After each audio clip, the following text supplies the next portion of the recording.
The crystal flute cracked in Myra's grip the moment the millionaire laughed.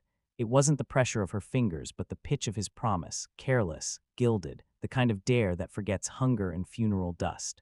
"Translate this and my salary is yours," he crowed, and in the chandelier's rain of light, every eye swung to the maid with the steady hands and the quiet mouth. "Before we begin, if this kind of story speaks to your heart, feel free to share where you're reading from." It's always beautiful to see how far stories like this can travel. Enjoy the story. Chapter 1. The Dare Lucian Vale Liked to Break Things in Public. Records, myths, expectations. The rare artifact balanced between two fingers, smooth as bone, inscribed with lines that looked like a river split by stones. A party of donors, aristocrats, influencers, and old journalists gasped as though they had never seen something both ancient and vulgar in the same breath. "It's untranslatable," he said, turning the sliver so that the etched script caught the light. He was already smiling as he said it, the way a boy smiles on the cliff's edge and dares gravity to prove him small. "This little relic stumped 3 museums. Translate it," he lifted it higher, "and my salary is yours." Laughter came at once, bright, expensive, the kind that ends where the throat begins. Myra stood among the fleet of black jackets and polished shoes lining the room's trim, her tray of glasses glittering like a second constellation. She was good at vanishing into walls. Tonight, the walls had eyes. The script on the bone flashed once and seared her. A rhythm, a pattern she knew the way her mother's lullabies knew the breath between her ribs. A song that had been a warning long before it had been a song. Celeste Wren, Vale's publicist, clicked across the marble as if the party were a runway. "Lucian," she murmured, with that familiar faux chiding lilt, "your idea of party tricks is going to make half our donors call a board meeting." "They do that anyway," he replied, louder than the room deserved, grinning at the camera lenses that always found him. He was immaculate and undone at the same time, tie crooked in a way that whispered deliberate cufflinks forgotten, a strand of hair falling to his brow, while mirrors confessed to him their hunger. At the far edge of the hall, Professor Adnan Samar tightened his jaw. He'd been invited as window dressing, an academic to nod at artifacts the way an empty vase nods at the glory of a dead man's roses. He knew the script, too. He knew he didn't dare read it here. The bone shard was not untranslatable. It was old, yes, old the way broken trees are older than the soil receiving them. But the script was living. It moved, even carved into brittle white. It moved between Myra's ribs the way grief did, the same infringement, the same stubbornness. Myra stepped forward, and she did not know why she did it, not as a plan, not for money, not because of the dare, and certainly not because of his face. She stepped forward because sometimes life cracks once and the sound becomes a vow, because underneath her night black uniform, the scar on her stomach, the one from the day the mine collapsed, itched like it had a mouth. "Myra," hissed the head steward, Amado, from behind clenched teeth. "Don't." Lucian saw her then. The maid with the black hair pinned back in a cheap comb, the one who had apologized in 2 languages when a woman had snapped her fingers and pointed at the smear on the silver. She looked impossibly young and impossibly tired, like the kind of endurance a mountain mistakes for patience. "You," he said. He didn't say it cruelly. He said it with the same ridiculous curiosity that had made him climb the unlit stairs of his father's office at night and steal a book he couldn't read. "You want to try?" At his elbow, Adrian Park, Vale's CFO, careful and bloodless as a ledger line, stared like the maid had crawled out of the rug. Adrian believed in ladders, not miracles. "Yours if you climb, yours if you don't look down." "What language is it?" someone tittered. Lucian turned the bone over, and the other side, scratched faintly near the edge, held 6 smaller cuts like punctuation. He held it toward her like a king holds a stone out to a beggar and dares the beggar to confess he knows its worth. "It's not a language," Myra said softly, surprising herself. Her voice came out like the wind 1 hour before a storm, salt and certainty. "It's a promise. That's the best kind of language," Lucian said, smiling, though a muscle jumped along his jaw. "Go on." She set her tray on the nearest table, the cracked flute glimmering there like something done with. She wiped her palms on her apron and lifted the shard. It felt warmer than stone. Her fingers trembled, and her mother's voice rose inside the trembling. "Keep breath, child, keep breath, and the meaning rises like fish in sun." She read. The words were not only words. Little hooks threw themselves through her skin and pulled a river through her. The script wasn't old muckery, not exactly. It was muckery set in a pattern of debts and returns known as river speech, a code used by literate men in the high mountain valleys when coins were less safe than water and water less faithful than grief. Those who take, she murmured, translating as her eyes went left to right and down the column of cuts, are bound to the river's counting. Night keeps the ledger. Dawn makes the entries. The hand that eats must open. The hand that opens must return. Names cut themselves into the bone of the world and cannot be uncut. You who take, return what you have taken. Return what you have become, too. She swallowed. She looked up. Another line from the bottom darted at her and had her so fast she nearly dropped the shard. Her chest went tight as a fist. There's a name, she whispered. The sound in the room shifted by a degree. Party talk, like a great animal, adjusted its shoulder. What name? Lucian said. His smile had gone. It had gone entirely. Only his mouth still remembered where it was. Her eyes returned to the script as if to a cliff edge. Javid Vale, she told the room that had made a prayer of his son's hands. Your father. And another name, smaller, servant, scribe, Ishan Ilyas. Myra heard her own surname, and everything else in the world exited the room. The soft hiss of champagne, the inane little laughs, the men who liked to speak as though the vibration of their voices could buy them hearts. Gone. She stood on the mountain's edge inside a marble-lined city room with air conditioning promising winter, and she was back in a dark throat of earth, coughing dust into a cloth mask as the ceiling groaned. Her father's name on the bone of a rich man's party trick. Lucian's jaw unhooked, truly. It hung there, the human hinge failing to pretend, and he looked stupid for the first time in public. He tried to close it and could not. His eyes were two small storms. Who are you? Asked softly, and his voice was colder than the air. Around him, bodies shifted, became privacy screens, became hunger, became calculations in the brains of professional calculators. Myra Ilyas, she said, and her mouth formed the words as if they were a rescinded wish. From Naran Valley. Professor Samar swore under his breath.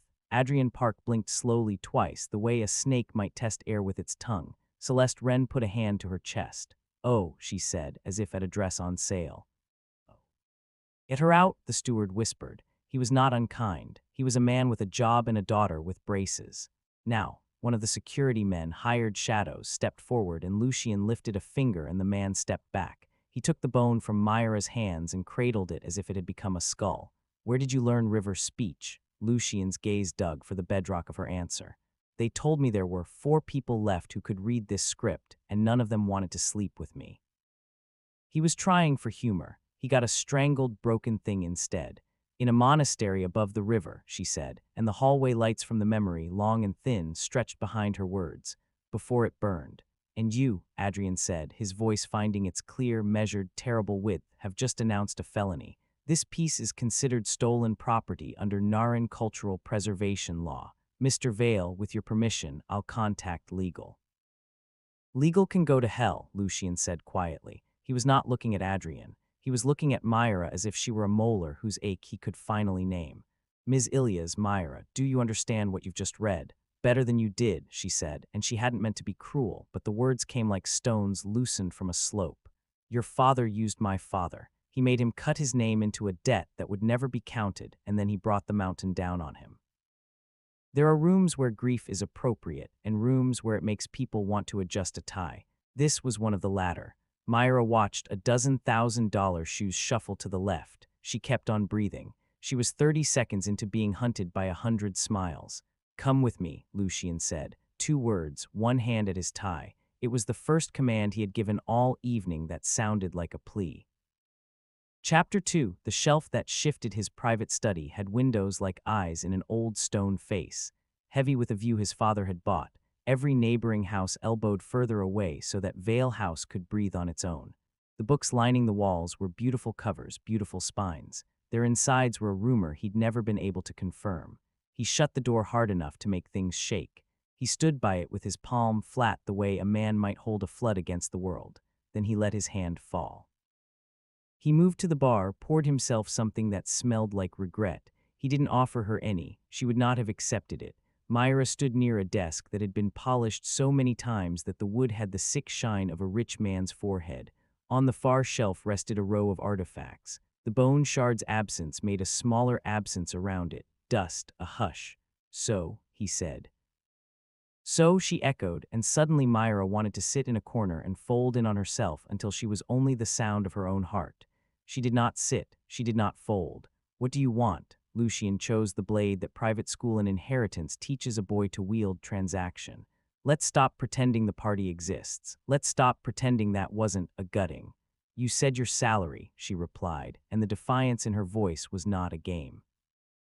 It was a calculation of rent and hospital bills, and the price of the bus out of the city the morning the building manager had changed locks because grief is less reliable than money is. Give it. He looked at her as if she had asked for the moon and had shown him a receipt. Then he laughed once rough. Adrian will have a stroke. Good. He took his phone, his fingers unnaturally sure for a man whose reading world was a minefield. He tapped the device doing the ugly work of moving numbers between invisible rooms. I can initiate a transfer to an escrow in your name, he said, or a trust if you'd rather not put yourself in jail tonight. She watched his hands. He moved like a man who might have been good with ropes and ice. He'd been photographed on cliffs. He liked to be where the air was thin. He liked to forget that most people breathe the way they pay rent, just enough, always late. Do escrow, she said, and then the weight of her brother's face in her mind made her add, no, not escrow, now direct deposit. The hospital doesn't take poetry. He looked up sharply. Men like him weren't used to someone knowing what hospitals took. I'm supposed to ask for your account number. I'm supposed to have my people call your bank. I'm supposed to think about tax implications. My brother, Sami, needs a ventricular septal defect surgery in 8 days. He's 14. She said it with no tremble. Tremble could be used against you. If you think about tax implications, I'll break something else. This time he didn't laugh. He entered a code. Send your details to this number, he said, and slid his phone across the desk like a weapon decommissioned. She typed quickly, fingers doing sums in air. He hit send. A ping from her pocket told her a message had arrived. She didn't look at it. Looking would make it real, and the world had a way of snatching truth back once you decided to love it. What else? He asked, almost gently. The river doesn't care about what else, she said, swallowing the heat in her throat. You asked me to translate, so I did. It's a binding. Night keeps the ledger. Dawn makes the entries. My father, he said, and it was a confession. He left more than money. He left me with rooms that don't shut up at night. That piece he kept it on his desk. You kept it on yours, she replied, like a trophy. His face struck the word and flinched. I don't read, he blurted, the admission falling out of him like a shoe from a body in a river. Not like other people do. Words slip, they refuse, it's numbers I hear. This script was decorative, a problem with an answer locked in its own stubbornness. And my father used mine, she finished for him. She took a step toward the shelf. A hairline crack ran down the side of one of the wooden panels. It was the kind of crack wood makes when it has more to say. My father was a scribe, she said.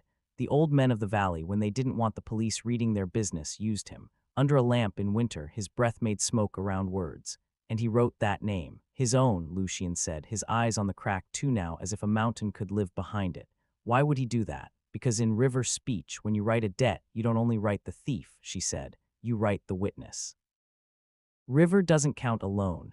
Lucian lowered himself into a chair. It didn't look like he'd meant to sit.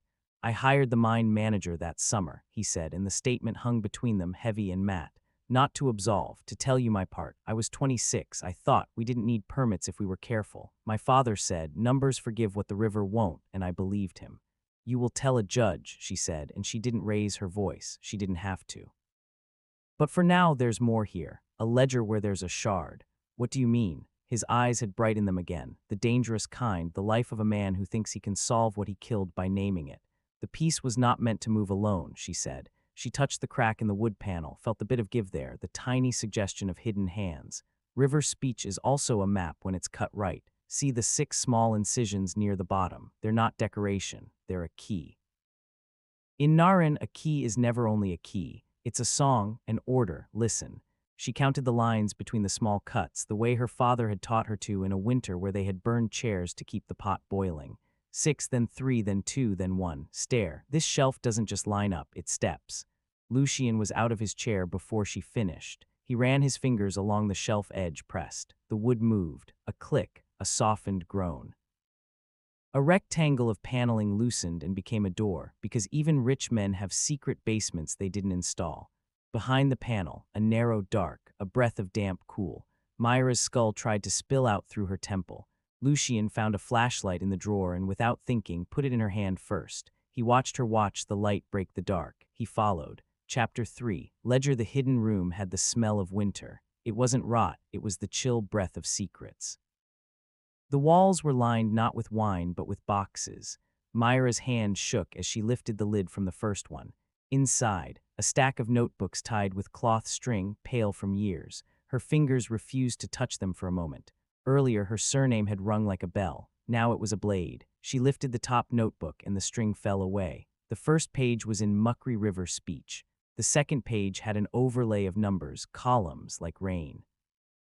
The third page had a drawing in the corner of a fish with a crown, a child's drawing. His, Lucian said, putting his finger near the fish and then jerking his hand back like the past could burn the present through paper. That was mine. I used to draw on the edges of my father's. He stopped. The boy he had been ducked under his ribs and ran the other direction. He swallowed. Myra turned page after page, her heart throwing itself at her ribs.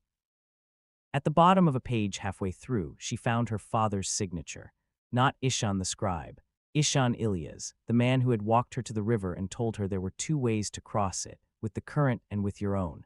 The entries, they were a ledger of bribes and salaries withheld, of permits bought with dinners and gold hidden as philanthropies, names she knew and names she was about to learn. A chain swung in the ceiling, and the light made a spiral on the paper. Lucian stood with his hands in his pockets, the way a man does when he wants to keep his hands from doing harm. Adrian Park's name appeared once, twice, an early sign-off, a coded acknowledgement of a payroll that never reached the valley. A number was circled and then scratched until the page had thinner skin than the rest. 3,612,000, rounded down, marked residual. This will drown you, Myra said, and it wasn't triumph. It was a sentence. Or turn me into that thing in your valley, he said. The mountain, that stays, and endures the words cut into it. Perhaps that's what I deserve. Mountains don't deserve, she said quietly. They witness. He had to step out then. The room had heat from a century it hadn't lived. He braced his hands on his knees, the posture of a climber on a ledge too small for what came next. We take this to the police, he said, and his voice had that boy's recklessness again dressed now in a man's fear. To whom?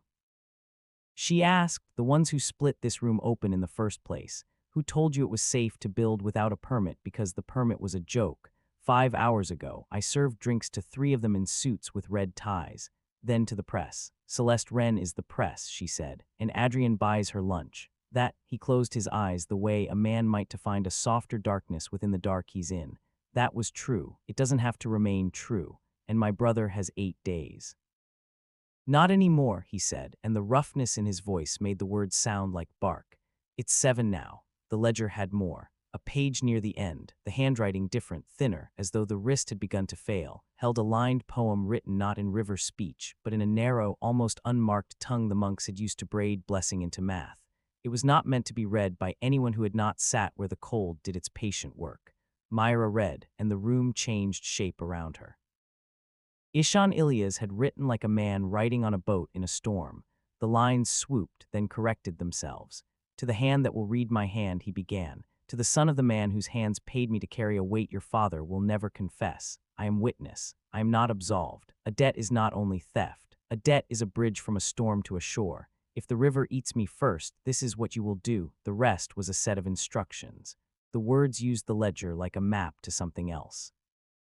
Something promised to the men in helmets who had put on their boots and gone into the slant of earth with songs under their tongues that they did not sing. The instructions were a code woven through the month's columns, 3rd and 7th entry of every 3rd page, in a sequence that spelled a phrase that spelled a safety deposit number. Lucian swore softly. It was a prayer and a faith that men like him didn't admit they belonged to. He knew, he said. Your father knew the mountain would take him. No, Myra said, tears stinging the back of her throat. She had never let them fall in front of someone like him. He knew about men who never think mountains can take them. Adrian Park called twice. Celeste texted 5 times. The messages appeared on Lucian's phone as if numbers could translate fear. He silenced the device with an insistence that felt like gratitude.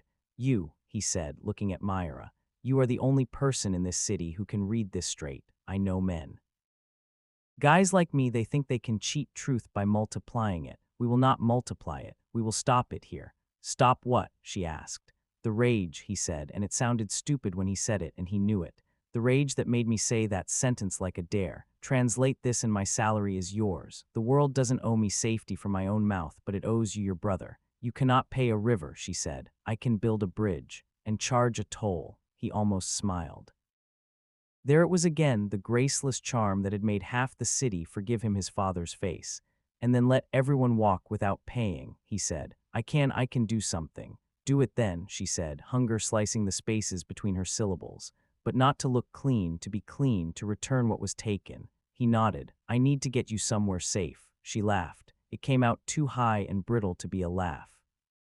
My apartment is a room with a window that doesn't open and a bathroom down the hall. I've slept in closets larger than it. Safe is a word that belongs to your house. Then we break it. He led her back upstairs. We break the house until it belongs to the people under it. Chapter 4. The River Count's Adrian Park was waiting in the hall like a verdict. He had the face of a good shepherd and the inside of a machine. The machine had learned how to count the kinds of blood that wash out of a suit. Lucien, he said without looking at Myra, we need to get ahead of this narrative. The narrative, Lucien repeated, and his mouth lifted in a shape that didn't flatter him. There's a ledger in the walls, Adrian. Celeste hovered behind, pale and sharp as a white paper cutout. She stared at Myra with too much focus, as though if she looked hard enough she might force the girl to evaporate. It was a stunt, she tried. We can spin. I'm done spinning, Lucien said. His voice did not rise. It was the dangerous tone he had only used 3 times in his life, and each time a boy had stopped laughing because they realized it wasn't a joke anymore. Adrian's eyes slid to Myra.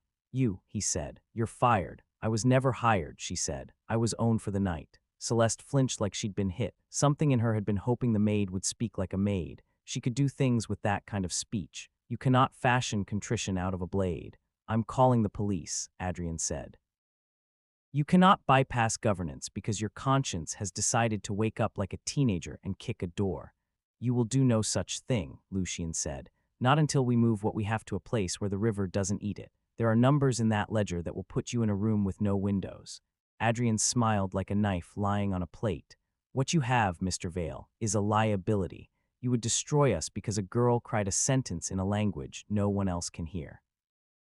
Myra did not cry. She did not give him the resource. She stepped closer to him instead. Numbers forget no one, she said. Ask your grandfather. He sold flour with stones to make the weights sing. The river remembered. Adrian's smile faltered. Narin spoke in families. The city forgot that. Celeste's phone chimed. She glanced and her pupils widened.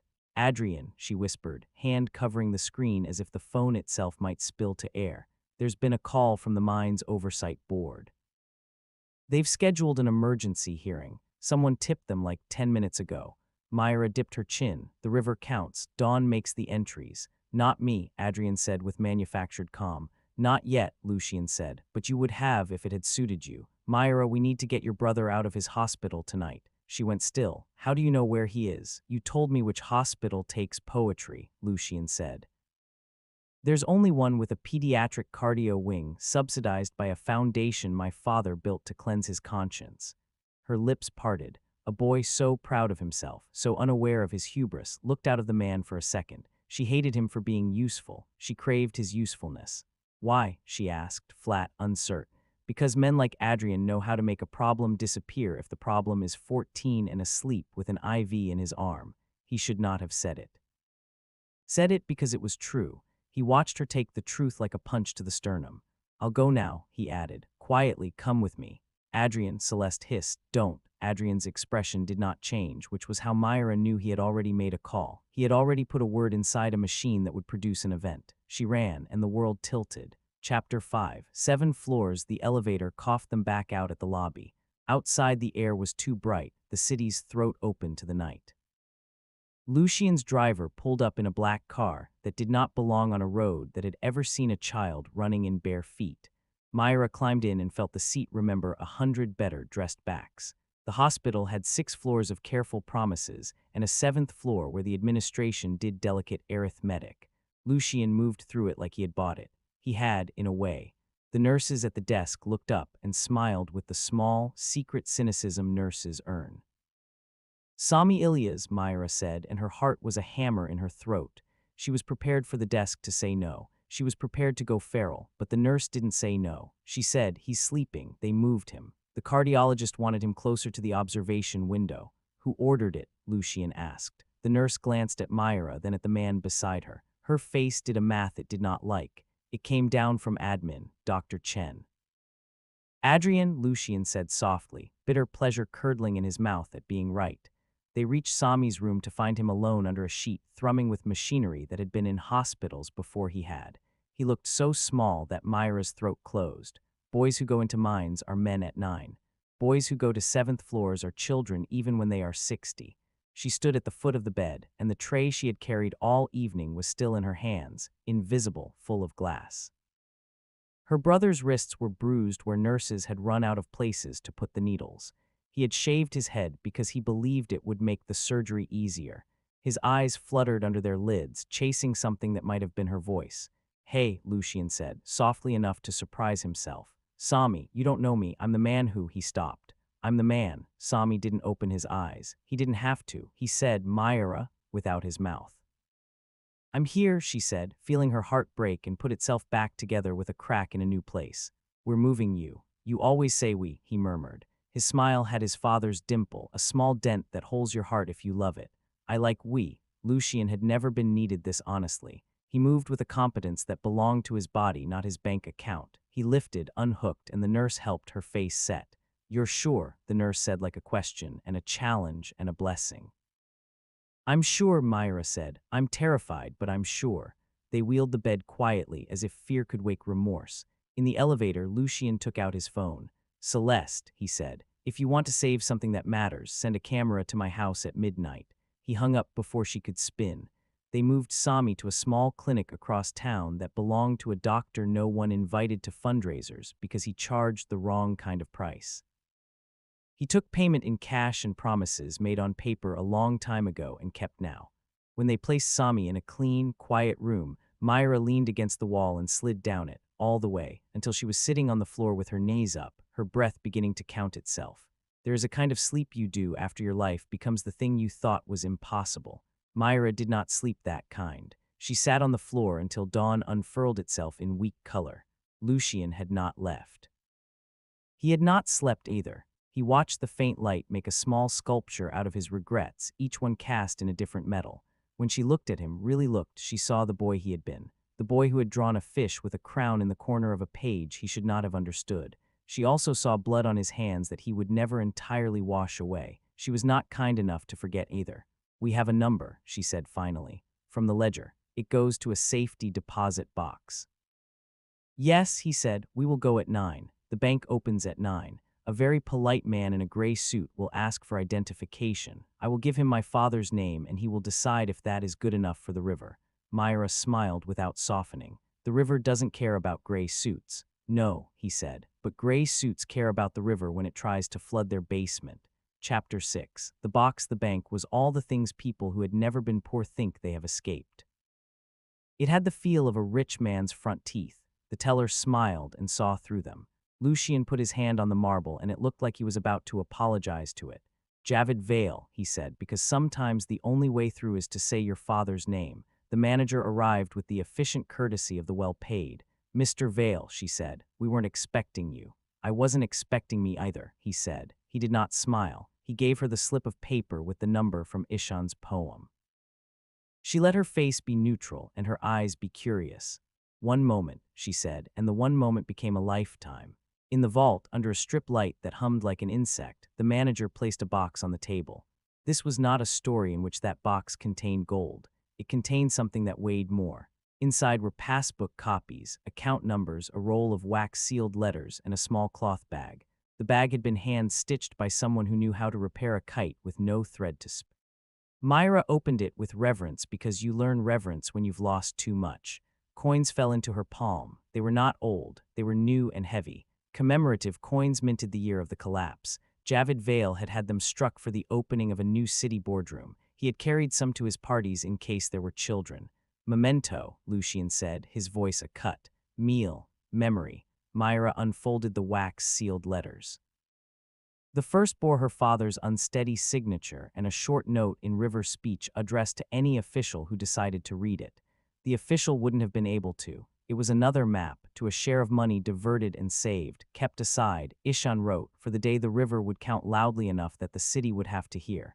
Restitution, Myra whispered. He built a tunnel from their theft to our Hungary. Will it be enough? Lucian asked. No, she said. It will begin. And sometimes a beginning is the only thing a body can carry to the end.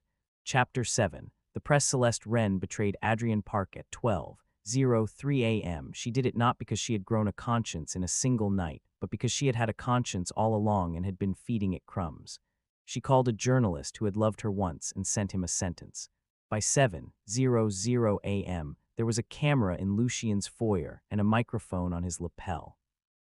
He did not look the way he usually looked on screens. He looked 10 years older and just young enough to be forgiven for the ages he had forgotten to be. He held the ledger. He held the bone. He held the boy who had drawn the fish. He put them on the table as if the table were an altar. He said his father's name, and he said Adrian's, and he said his own. He did not say Myra's. He didn't because he was learning. He also said Ishan Ilya's. When he said it, Myra was in the clinic room by her brother's bed. She closed her eyes like a person confronted with a premonition that had finally become a memory. The camera did not show her. It did not show the way her hands spread across the white blanket like a map. It showed Lucian opening the cloth bag and letting the coins fall back into it. He said, "We stole. We made philanthropy and called it forgiveness. We are returning what we took. We are returning what we became." Adrian Park texted him a picture of a gun. It came with a caption that said, "You have chosen to be a martyr for an audience that isn't looking."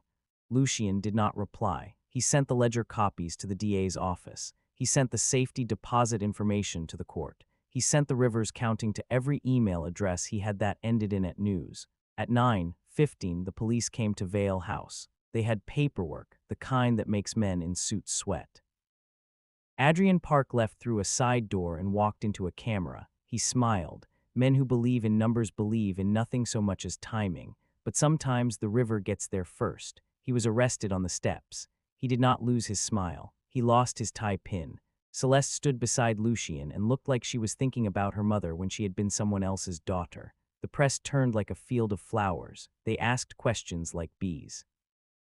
Lucian answered with a steadiness that looked like redemption and felt like a wound. He didn't mention the way Myra had translated his dare back to him until it became a vow. He kept that piece of humility close, the way a singer keeps her first song safe inside her mouth. Chapter 8. The river opens its hand. The surgery was scheduled for dawn 2 days later. The clinic's operating room had windows that looked onto an alley with 4 dumpsters and a stray cat that believed in miracles. Myra sat in a chair that had held 20 mothers and fathers before her, all of them opening their hands and showing them to the dark. Lucian found her there. He brought coffee in paper cups that burned. He handed her one like it was proof that the world still made something hot and good. She took it. He sat on the floor so he could look up at her and not down. "I'm sorry," he said. He had said this before, in other words. He said it now like a man shaved to the skin. "You should be," she said, not making it easier. "It isn't enough." "I know," he said. "It isn't supposed to be. It's supposed to be a door." She looked at him then long enough to make him uncomfortable. He deserved to be uncomfortable. She gave him mercy anyway. "You kept your promise," she said. "The one about my salary," he said, and a small laugh broke on the shore of his mouth. "That was the easiest one. The rest is learning to read," she said.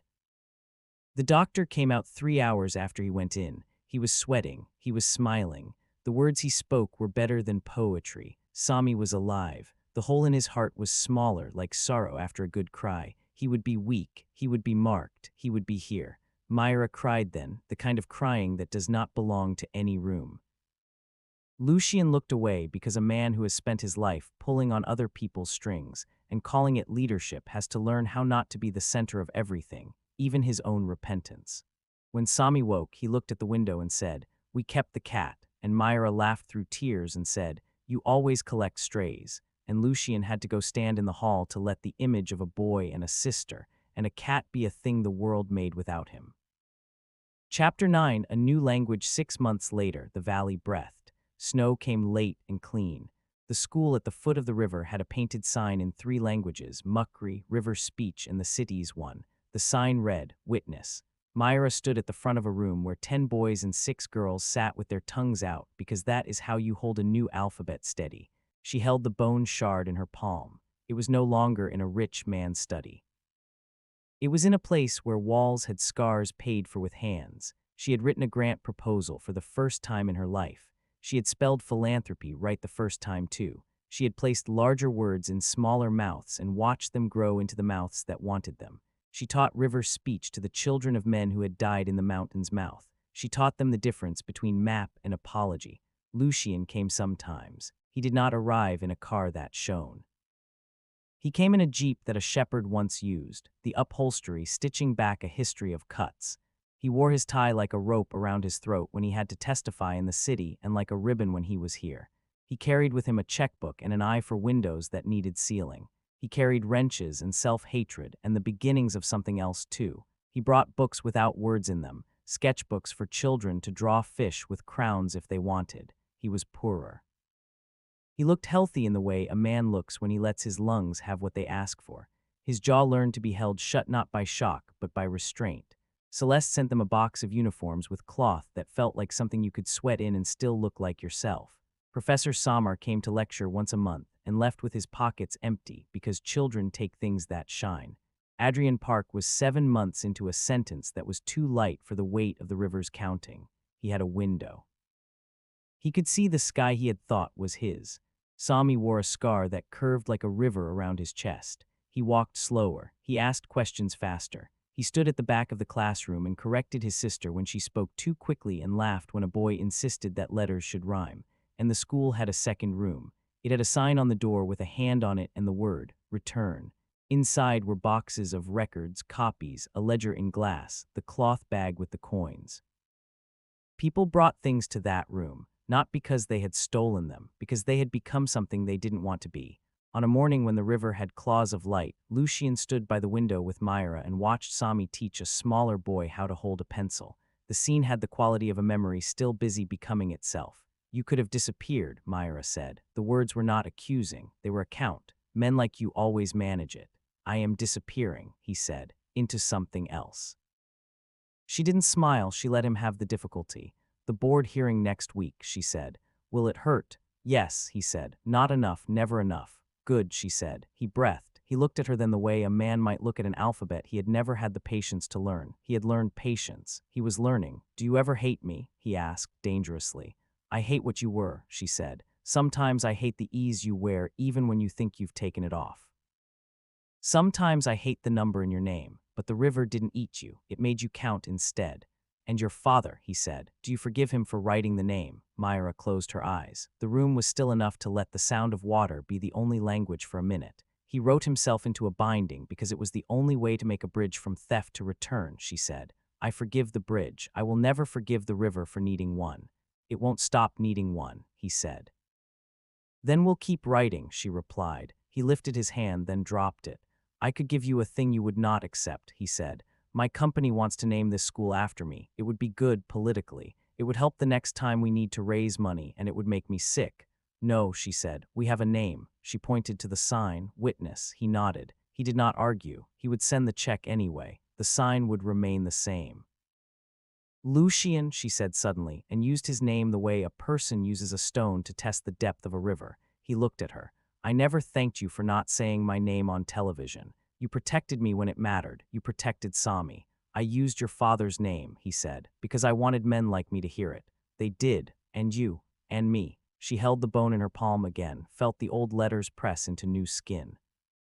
Translate this and my salary is yours, she told him, softly now like something taught to a child. Do you hear how stupid it is? I hear how stupid I was when I said it, he conceded. I also hear the bind I meant without knowing I meant it. She closed his fingers around the bone. The act made a circle. The river counts, she murmured, half a threat, half a blessing. Night keeps the ledger, he returned, struggling at first and then steady. He had practiced. Dawn makes the entries. It would be clean storytelling to say they forgave each other then, or that they fell in love, or that they kept a distance that tasted like principle. Life doesn't climb ladders, it wades. They walked along the river that afternoon. They did not touch. Children ran past them and left their laughs in the air like flags. The mountains looked like they were listening. At the bend of the river where their eyes always wanted to stop, a boy was standing on a flat rock, his arms lifted as if he were holding a sentence over his head. Sami. He looked back, caught his sister's eye, and grinned so wide it looked like a wound healed wrong and somehow strong. "Watch," he shouted and jumped. For a second he vanished. Myra's breath left her like a bird spooked by a gunshot. Lucian took a step forward, and then stopped because a woman who has known more water than he has deserves the choice of the next movement. Sami surfaced with his crown of hair, plastered to his head that had once been shaved smooth, and a fish not with a crown but with a scar in its side. He held it high and the line from his hook cut light. He said, "Return," and let it go. The fish slid into the current like a sentence sliding into a mouth that had waited for it. Myra laughed then, finally and fully, the sound like a ledger closed with a hand that does not shake. Lucian watched her. His jaw did not drop. He had learned to hold it steady, the way a man holds a truth he cannot deny and does not want to. Years from now, children would come to the school and learn how to write the words their grandparents had not been allowed to speak out loud. They would tell the story of the man who came to their valley and built a building with a roof you could dance on in rain. They would tell the story of the woman who had translated a dare into a debt paid and a debt lived. They would use the word witness without trembling. In the new library, that bone shard would sit in a case with a thin plaque bearing two names. Not the names of the rich who laced their generosity with ladders, not the names of the men who shut doors and called it weather. Two names, Javid Vale, Ishan Ilyas. The plaque would say, bound. Sometimes, on a windless day, the river would speak and the children would stop scratching their pencils on paper and listen, and the teachers would pretend they didn't hear, because it isn't wise to make a liturgy out of a sound you love. What matters is the way the water opens its hand. What matters is dawn, making entries as if the night had always been willing to count and finally had an audience.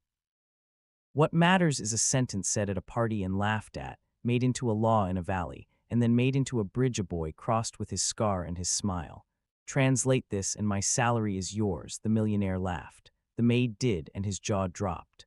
And then with his jaw closed and his life open, with her hands never again empty of the work she'd written in the old tongue, they returned what had been taken. They returned what they had become.